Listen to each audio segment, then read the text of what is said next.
the Social Democratic Party, or SDP, Prince Adebayo. Great to see you again, and thank you very much indeed for joining us. First of all, do you agree with the likes of Segun Adeniyi and many others, but Segun in particular, when he says that the Tinubu administration is facing a crisis of credibility, and that for a man who got to office with a statistically narrow mandate of just 37% of votes cast, he should have risen above himself in order to establish an enduring legacy, but instead he's displaying a kind of impunity? I mean, do you agree with that assessment, or do you have a different take? Well, there are many perspectives to looking at a government, and the comments made by the author, Mr. Adeniyi, is valid from his own point of view. My point of view is from assessing the government in terms of what the Constitution expects of a government. Because when you are assessing the performance of any person, you need to use as objective a metric as possible. And nothing can be more consensual than the Constitution by which the president was sworn to office. And that Constitution expects the government to be for the good order and welfare of the country. And I think it's not debatable, even for those who are inside the government, that the Tinubu administration cannot say that it has answered to the constitutional requirement of taking care of the people, of governing the land in a way that is for the benefit of the people, and ensuring that we have peace. We don't have peace, we don't have justice, we don't have development, we don't have economic relief. Rather, we have additional problems brought upon the people by the ideological decisions made by the APC government, right from President Buhari's time up to President Tinubu's time. So we have 9.5 years of wrong-headed policies by the APC, but particularly the Tinubu's presidency as a continuation of the APC has even worsened matters in many areas. It doesn't mean that they don't mean well, it's just that the result hasn't shown at all. Right, and you mentioned the continuity of government, of course, government being a continuum, but Tinubu's people very keen to always say that they've only had just 1 year in office, and keen to dissociate themselves from that sort of long tenure that the APC has had. So let's look at the issues of concern during the Tinubu government. For example, the economy that you have dissected many, many times. I've read lots of articles by you and some of the things that you've been saying. Let's start, for example, with reports that suggest that the federal government is still spending trillions of naira to pay for fuel subsidy, but insisting that fuel subsidy is gone, as well as things like a new presidential jet, which was surreptitiously purchased by a government that's imposed reforms that call for serious belt tightening. And are you alarmed, like many people are, that if it wasn't for that Chinese firm, for example, Zhongzhan, impounding those presidential jets, Nigerians might never have been informed about the purchase? I mean, so issues of transparency and accountability still in government business. Well, there are many things to pack in there. Number one, permit me, with due respect, to disagree with those who say that President Tinubu is not responsible for any problems inherited from Buhari's administration. I will rather take the word of President Tinubu himself, who said that he will continue where President Buhari stopped. So whatever any other person, any other apologist is saying is not as important as what the president himself said as a matter of presidential policy, that he is going to continue where President Buhari stopped. And he was influential in President Buhari's government. He was influential in the policy. He now has inherited it, and they are carrying on the same baton. So let us rest that once and for all. In addition, the issue of belt tightening in an economy is not a problem at all. Belt tightening is required. But what the APC government has done, especially President Tinubu, is tightening the belt around the neck of the people. If you are tightening the belt around the waist, well, that could be a waist trainer and it can tell you how to consume less. But you cannot tighten the belt around the neck of the people, in which case they will not be able to breathe. The things that are going up for the poor are things which are not discretionary. In finance, and in public finance especially, there's something we call discretionary spending. Discretionary spendings are spendings that you elect whether to spend or not. So for a family, in the microeconomics of a family, whether to have food is not discretionary. You have to have food. Whether to have energy, basic energy to live in the modern world, electricity to power your light, to power your cooking and all of that, there's nothing discretionary there. Even though one of the ministers was of the view that maybe these things are discretionary, maybe you shouldn't even have electricity on when you go to work, but he's still keeping his job. The other thing you need to know is that educating your children is not discretionary. When you catch a malaria fever here or some other typhoid or whatever, a headache, whatever is the tropical disease that our people tend to have, it is not discretionary whether you should go to the dispensary or a pharmacy or a hospital to take care of yourself. So these things that are not discretionary, like when you get a job, you need to travel to your job. So you need electricity, you need power, you need energy, you need petrol or diesel to locomote to work. If you are a trader, you need to carry your goods. None of these things is discretionary. That is where they are tightening the belt. That's why it is almost unconstitutional the way they are running the government. Now, when it comes to economic choices, the things that the government is spending money on are things which are discretionary. So if a person is being told to be discretionary regarding how much food he consumes, how he educates his children, whether he goes to the hospital or just pray over his headache, if you're asking a person to do that, then you are purchasing aircraft, purchasing other things, which might be necessary for you to use. But there is more discretion in that one. There's more discretionary window in whether you purchase another presidential jet or not than if somebody who has 2 children is going to buy a loaf of bread for them or not. So that is where the economic injustice is there. But my major disagreement with the government is that they're not governing. The government is not governing at all.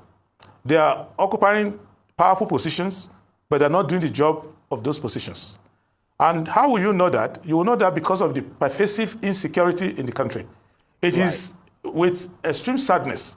If you notice my voice, with extreme sadness that I'm talking to you, because the killing of the Sekin Gobil, the emir of Gobi, Mohammed Bawa, who spent several weeks in the hand of kidnappers, this is a first-class traditional ruler in Sokoto State, of all places, and who was on official assignment, invited by the government to attend the meeting. And on his way from the meeting, he was kidnapped. He was kept in captivity for a long time. Right. There was video of him circulating. The kidnappers were negotiating with his family. There was no sign there was a government anywhere. And I'm using him as a point of contact for so many other people who are facing this kind of marauding risk. Right, okay, I'm just going to... So from that alone... Right. Sorry, I'm just going to come in there because you've made quite a number of points, and I'm just concerned that time is galloping ahead. Although the points you're making are very, very sound, I have to say. But I need to just narrow it down to whether you think, like some do, that the policy choices that Mr. Tinubu is making are wrong, or just the rather cavalier way that they're being implemented, even, as you pointed out, government officials continue to display a rather ostentatious lifestyle. It's both. It's both. The policies are wrong-headed, and I've litigated that many times. You interview me before the election, and after the election, I've been consistent in saying these policies are not good. Not only are not good for APC, they're not good even from the way PDP presented it. They're not good the way Labour presented it. These policies are not good, and now we are coming to the realization that these policies are just not good for us. They're not the right medicine for our kind of economic malaise. However, the government itself is, on top of that, quite cavalier and unserious. And in the classical sense in which we evaluate government, it will seem that it's not a government properly so-called. It can be a cabinet, but they're not behaving like a government. You know that the tradition we had was that your party will win an election, and when you win an election, then you will form a government after that. Winning an election does not automatically make you to form a government. So when President Tinubu was sworn in May 29, 2023 at Eagle Square, he had not formed a government. And when he announced his cabinet and sent them to National Assembly and they got cleared, they have not started behaving like a government. There are 1 or 2 ministers, for example, Interior, maybe FCT, that are doing quite well, behaving like a government. But the rest, I think, with due respect, especially finance, budget and planning, those folks, I'm sorry, they cannot be saying honestly that they're in government. Right. Because okay. they're not taking care of, they're not husbanding the economy well. Right. Okay, but so I mean, you mentioned the fact that obviously we've had you here several times. I mean, we always appreciate the quality of your analysis. What would you do differently if you were president of Nigeria today? I mean, you were a presidential candidate under the Social Democratic Party. How would you earn the trust and respect of Nigerians? The respect of Nigerians is not difficult to earn. Nigerians are very generous people. However, the people must not be smarter than you. The average Nigerian at home is smarter than the government today because the government is not self-aware of the problems that people are facing. So the first thing you show is empathy. You need to understand you are governing for the people. It's not the government. You may be businessmen in your private lives, but what you are doing now, you are not doing business. You are running a government. So in that case, the measurement of whether you are doing well or not is how it reflects in the life of the people. And if you cannot help them immediately, you need to be at the same level with them to let them know that you know what they are going through. This government has failed in that one. That's number one. Number two is that long term, you must be able to realize that it's only by using the people to create wealth. That's when the country is going to be wealthy. Having millions upon millions out of jobs, especially the younger ones out of job, is not sensible at all. The third point you need to know is that the government alone cannot employ everybody and create all the wealth. Therefore, you have to make sure that the private sector is not failing. Nobody can tell me in this government that they don't know that the private sector is collapsing, whether it's manufacturing, whether in services, whether in agriculture, transport, mining, whatever it is. So they need to address that. Then you need to control your currency. If you are losing control of your own currency, you do Dutch auction today, you do another thing tomorrow, and you are not able to retain value in the currency. And the instrument, number one instrument for fighting poverty is the Naira. If the Naira can retain value, if you can work and retire on the Naira, if you can work in January and use the savings of January to take care of yourself for Christmas in the same year, the Naira is working. That's not what is going on now. If you look at the sense of respect for the sensibility of the people, that's not going on now. People are getting angry. People are annoyed that you are living a very largely careless life.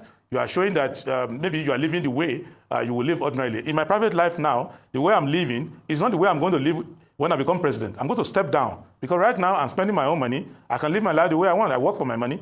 But when I become president, I have to live like the people and step down. I'm sure that I'm stepping down. And long term, your policies must make sense. You must not go out and start irritating people. For example, how do you come out and say a kid who is brilliant cannot go to university because he's not 18 years old? When I entered IFE, when I got admission to study law at IFE, I was 17 years old. So many of these new policies that are bringing out, they don't make sense. So these are all the things that make people to think that this government is not thinking through many of their processes. Right. And the life experiences that people have, if it's improved, you will have credibility. It's not a political slur to say you don't have credibility. Right. What it means is that people are not following you, you are on your own, even though you are supposed to lead all of us into prosperity. Right. So in the context of the things that you've just said, you are, of course, as we mentioned, a politician, a former presidential candidate. If it is your assessment that the Tinubu government isn't delivering, I mean, are you planning to join attempts to unseat them in 2027? Or do you think they sort of deserve another 4 years in office after 2027 to give them enough time to let their reforms take hold and deepen? My priority now is to make sure that the people of Nigeria don't suffer. And I will encourage the government to succeed. I don't want them to fail. My intention is not to unseat them now because they're already unseating themselves by their own effort. So you don't even need to unseat them. They are unseating themselves. My feeling is that they don't intend to come back. The way they are behaving, that's not the behavior of someone who knows that I'm going to come back and go back to the people again to explain my stewardship. They are behaving like one chance. We are there now and we're leaving. But the task before us is not to think in terms of election years, because between now and 2027, how many more could be kidnapped? How many people could die of poverty? And how many more industries could collapse? How many more opportunities could be wasted? So I am taking an attitude that is not hostile now, an attitude that is advisory, to talk to them so that when I'm appearing on your show, they don't say, oh, opposition has come again. I'm talking to them like we're brothers. You are running the affairs on our behalf. Please, you're not doing well. Listen to us. There's no rocket science in what you're doing. The solutions to the problems of the country are there. It's a very wealthy country. If you can govern our wealth well, they are very resourceful, hardworking Nigerians. If you can motivate them to be productive, the people are cooperative and they are generous, so you do not abuse the kindness of the people and their patience. So some of these ideas, we can listen to it. I am more interested if I have to choose between removing Tinubu in 2027 or improving Tinubu in 2025, I will rather improve Tinubu in 2025 to see that people don't suffer and that this country does not go into doldrums. There are a lot of crises that are facing this country that we monitor on a daily basis that the government doesn't even seem to be aware of. And that is what is worrisome. Okay. They need to wake up. I don't want them to be there. I knew they were not supposed to be there, but they are there now. They need to wake up. But in 2027, Nigeria will have better chance than we have now. Okay, Prince Adebayo, I want to thank you very much indeed for joining us. Prince Adebayo is a lawyer and the 2023 presidential candidate of the Social Democratic Party, and he was talking to me there from our studio.